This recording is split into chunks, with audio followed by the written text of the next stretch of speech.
They started out small. And they were both literally making games in a basement in Chicago. Gained a dedicated following. Mac PC, and it was political. It was Bill Gates versus Steve Jobs. It was all of that stuff. It was good versus evil for some Mac fans. Created a lineup of legendary games. I think it really hit the limelight with Marathon. People loved it. They loved the way it looked. I don't think Xbox will be as big as it is with Halo. And took on a giant. They're building the biggest cannon in the world, and they're pointing it at Sony. The history of Bungie.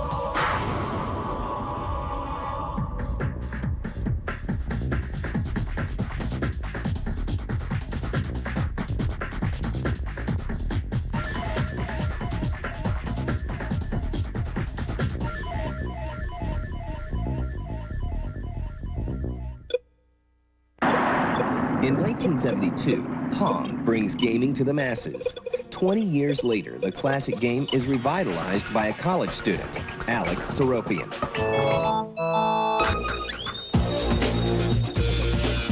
It was a Macintosh version of Pong, originally titled Knop, which was just Pong backwards.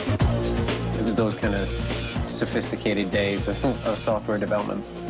While Knop doesn't shake the foundations of gaming, it marks the first appearance of a company called Bungie. I decided that I really wanted to have my own business. I had done a lot of programming. I was really into games, so I thought, well, gee, this sounds like a great idea. I'll try and make a game and sell it. President Bush says the Soviet proposal to end the war is unacceptable. The next thing was a much more ambitious project called Operation Desert Storm. It was a pretty cool strategy game. I've actually finished it, raised some money from my parents and their friends, like 10 grand. Made a box, duplicated all the discs myself, started selling it.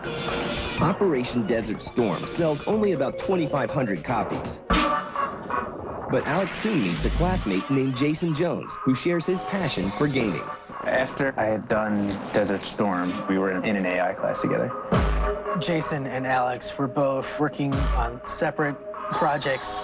Jason has a lot of the creative and technical experience and talents, and Alex was pretty savvy with the business and marketing side. Jason was working on Minotaur. As soon as I saw it, I was like, oh, dude, that is cool. But he didn't really want to finish it, and I don't know that he really thought about selling it, but I kind of just kept talking about it, and eventually I convinced him that we could actually sell it. So we did that together. They were literally making games in a basement in Chicago, programming and designing and doing everything themselves, the sound, the scripts, even the packaging. After Minotaur, we did a game called Pathways into Darkness, which was an adventure game.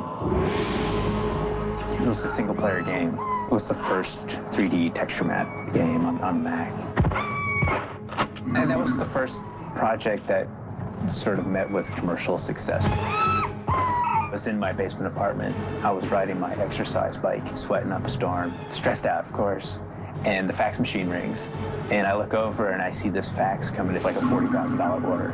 It was like way bigger than any order we'd ever gotten before. And I'm looking at it come through the fax machine, and I like jump off the bike. I'm dancing around the room. That made us enough money that we could start paying a few people. That's when we got a real office. Bungie sets up shop in Chicago in 1993. And their office space isn't the only thing they expand. For their next game, they plan to reach an even bigger audience. Jason and I were talking about, why aren't we picking the low-hanging fruit, you know? We shouldn't give anybody a reason not to buy our game. Like, there's no reason to make something less accessible. Marathon was really a great answer to that. Marathon really established a world with mood and atmosphere. Really gave you a sense that you were participating in this adventure. It really used the first-person perspective to tell a story and to engage you in a world. I don't think we really knew how important net play was going to be until we set that up and took it to Macworld and let people just walk up and play it. And there were just lines on the machines. People just wanted to play it because it was so fun. The company really hit the limelight with Marathon. This was around the Doom period, and this was the Mac alternative to PC's Doom. And in a way, it was a more sophisticated game. Marathon was successful on a lot of levels. It did sell a lot of units. We did 3 versions of Marathon on the Mac and a version of Marathon on PC. The Marathon games propelled Bungie to superstar status in the Mac world.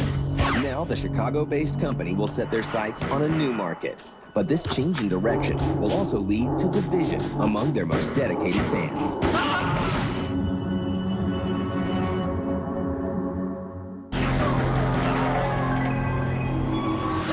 By 1994, Bungie has established itself as a premier game developer for the Macintosh. But if the company wants to continue to grow, they'll have to expand their reach. One of the first steps is porting Marathon 2 to the PC in September 1996. But Bungie's wider focus comes with some consequences. The closest thing to a console rivalry that you can see in the PC space would have been Mac PC. And it was political. It was Bill Gates versus Steve Jobs. It was all of that stuff. It was good versus evil for some Mac fans. Mac fans are a very protective bunch, and here they were with a game, with Marathon and Durandal that were theirs. Perhaps the first betrayal of Mac fans was making Marathon for the PC, and they were fuming. I think the feeling is that if Bungie starts moving into the PC side, that they might actually start selling a bunch of copies and then realizing that that's where the money is potentially and never come back. We were a growing business, and there was demand for the game, and we didn't hate PC owners, and we didn't hate the PC market. We were a business, so we made a PC game. Bungie shifts even further into the PC camp with their newest game, Myth. Myth was Bungie's first simultaneous Mac and PC release. Yesterday, our Legion entered the village of Crowsbridge and halted there for the night. Well, the game was beautiful. It still is, but at the time, it was just gorgeous. The water and the hills and the big bloody bits that would go flying with every explosion. It was really compelling from a visual standpoint. Myth was a chance to do something different. Bungie decided to move on to real-time strategy instead of just doing another first-person shooter because Jason was tired of working on first-person shooters. There were strategy games that were coming out that were pretty popular, like Warcraft, Command & Conquer. But we kind of looked at what they were doing and turned around and looked the other direction.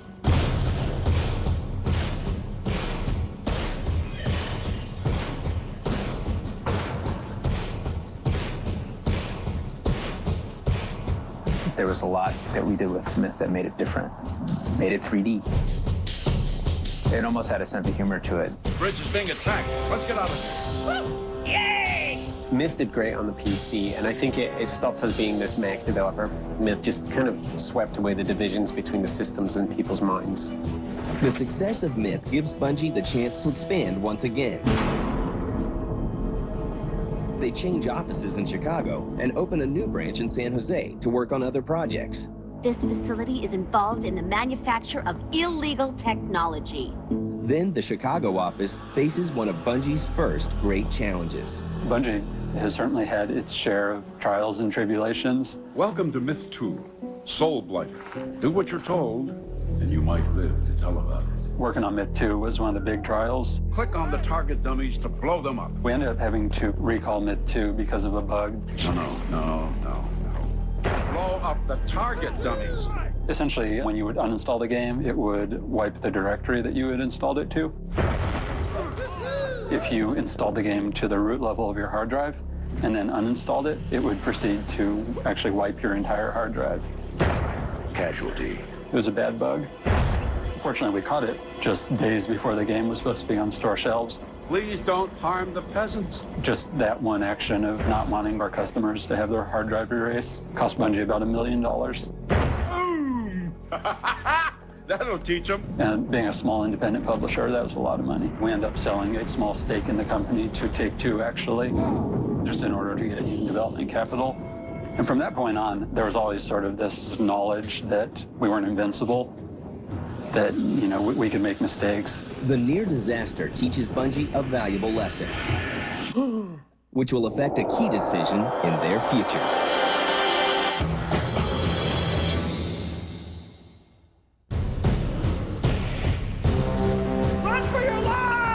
the Chicago branch of Bungie releases Myth 2 in 1998, their San Jose branch takes Bungie in another direction with Oni. Oni was our first project out of Bungie Studios West, and it was a console game. It was a fast-paced action shoot-'em-up with some platforming elements and some adventure elements. I want some answers, and I want them now. There are a lot of really sophisticated and compelling experiences in Oni when you look at the second-to-second combat that you're fighting. Oni was received fairly well critically, but a lot of gamers were disappointed because they felt that they were expecting a very different game. As the Bungie offices work on Myth 2 and Oni, a third project is quietly being developed by a small group of programmers. Blam was the code name for the project or the team at the time, sometimes called them Monkey Nuts. But gamers will know the game as Halo. The initial idea was to do a strategy type game like Myth, fully 3D, and in a different genre, like sci-fi or military, you know. And the first demo for that was the rolling hills, but with like a whole ton of dudes running around all in 3D. They upgraded the terrain engine, got a little foot soldier who was actually a 3D model instead of a sprite, had him running around, and they realized they were having so much fun running this little guy around that maybe what they really wanted to do was an action game where you were that guy instead of a strategy game. When you're in third person, you're manipulating an avatar. When you're in first person, you're performing the action yourself. We want to tell this epic story, make the player feel like they're immersed in the environment. When Halo was actually announced, I think it was at Tokyo Mac World, it was announced as part of a drive for the Mac as a gaming platform. That's when we started getting a lot of attention. One of the companies paying attention is Microsoft. Alex Seropian came to Bungie West and sat down with everybody and said, listen, there's this thing called the Xbox that we think is going to be really interesting. Microsoft is essentially gearing up to take on Sony with the PlayStation 2. They want to go after them. I think the phrase he said is, they're building the biggest cannon in the world and they're pointing it at Sony. Jason and I have been talking and we think that we can help them build a great machine. Once we got back from E3, Jason and Alex held a few meetings where they told us Microsoft's looking to acquire us, but we're not going to do anything unless we're all willing to do it. They had to make sure that the entire team was willing to leap off the cliff with them into this totally new territory. As it turned out, pretty much the entire development team decided to make the jump and move out to Seattle. Microsoft purchases Bungie in 2000 for an undisclosed sum. While the team settles into their new home, they face heavy backlash from some of their fans. Particularly the Macintosh community. People who work with Macintoshes tend to be, at the time, very fiercely proud, but they really perceived it as a betrayal in every way. This is business, and we wanted to make the best game on the best platform. Undeterred by the criticism they face, Bungie focuses on turning Halo into a game for Xbox. But as soon as we knew we were going to be on the Xbox, we kind of rewrote everything from scratch. Some of the real important things were spending a lot of time figuring out what the interface was going to be like, because no longer are you sitting 5 inches from the screen with a keyboard and a mouse, which is a direct pointing device. Now you're sitting 10 feet from the screen with this console controller. That is one of the things that I think really makes Halo work, is the interface, the controls. Well, I think there was a lot of skepticism around Halo on the Xbox console, but I think that in many ways the skepticism was well placed. It's a first-person shooter. It's a team that has never produced a console game before in any real way. Halo is shown in playable form on the Xbox at E3 in 2001, but the game is rough. The E3 version of the game is slow and buggy. This thing is falling apart. It'll hold. We're not gonna make it. We'll make it. And gamers wonder if Halo is just hype. But Bungie proves them wrong. Halo is released on November 15th, 2001, and it takes the gaming world by storm. So when Halo arrived, we didn't even know if the console was going to be successful. But the console took off, the game took off. I don't think Xbox will be as big as it is with Halo. Xbox has been successful. 14 million units and many millions of different types of games. Halo is pretty much at the center. Well, I wanted to make sure we had great music that came in when music was needed. And when music wasn't needed, that there was a totally convincing, realistic or even surrealistic ambient and sound design supporting the whole thing. The single-player game was really incredible. I knew that people were going to fall in love with it. The epic nature of the whole thing. It's a beautiful game, and it's a lot of fun. People would get together, and they would play the game with their friends, and they'd develop and build rivalries with real people. Halo becomes a nationwide phenomenon. It sells 10 million units in only 8 months and is adopted by the World Cyber Games. Professional gamers play it for cash prizes, and it becomes the must-have Xbox game.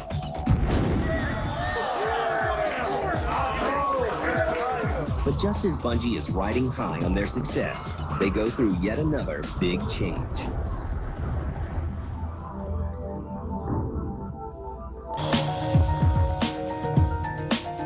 The 2001 release of Halo on the Xbox is a resounding success. But while Bungie celebrates, Alex Seropian decides to leave the company he helped create. Well, I did want to go back home to Chicago, and Bungie had done great stuff. Halo had been really successful, and the team was really nicely set up at Microsoft. They had a lot of respect from the people, around us at Microsoft. The team was able to and is able to do anything. They were in a really good place. I felt as though I could go back home and they would do really well. I think they're doing great. Seropian will go on to form Wide Load Games. Meanwhile, Bungie starts work on Halo 2. Halo 1 was essentially a 9-month crunch, and so everybody was exhausted and kind of scattered all across the world, and then came back a month or two later to talk about what we were going to do next. Oh yeah, welcome to Bungie Studios, and this is the secret hallway that leads to the Bungie Paradise.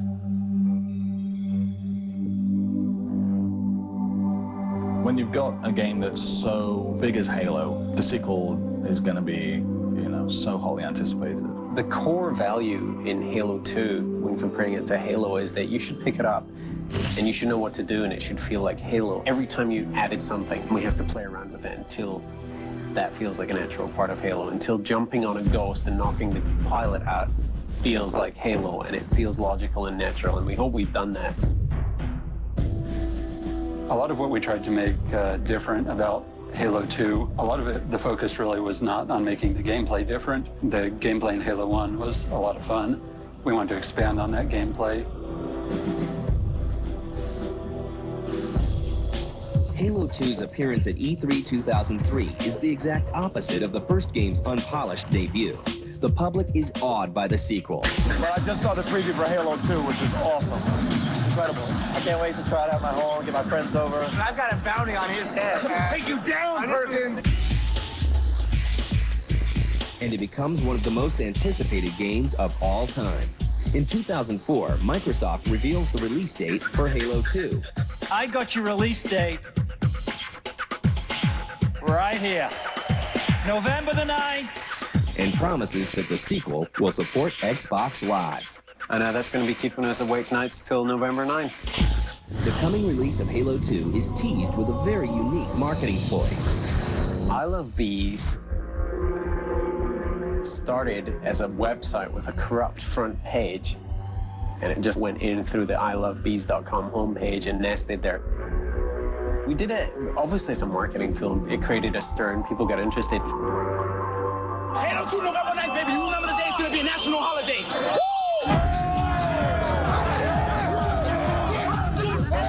Bungie makes good on their promise. We're just moments away from midnight.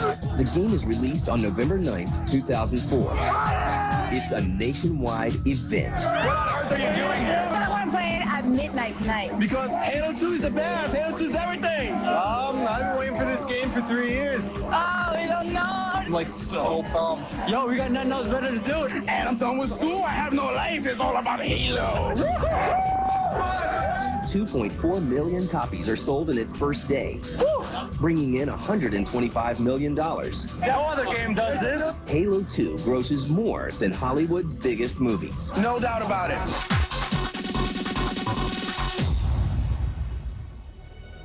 And just like when they finished the original Halo, Bungie moves headlong into their next project. but they'll stop just long enough to look back on what they've accomplished. After being done and I look back on the development of Halo 2, and for me the most special moments happened not just in the completion of the game, but in getting to work with a team of amazingly talented people who care a lot about what they do, and that a great game is just icing on the cake.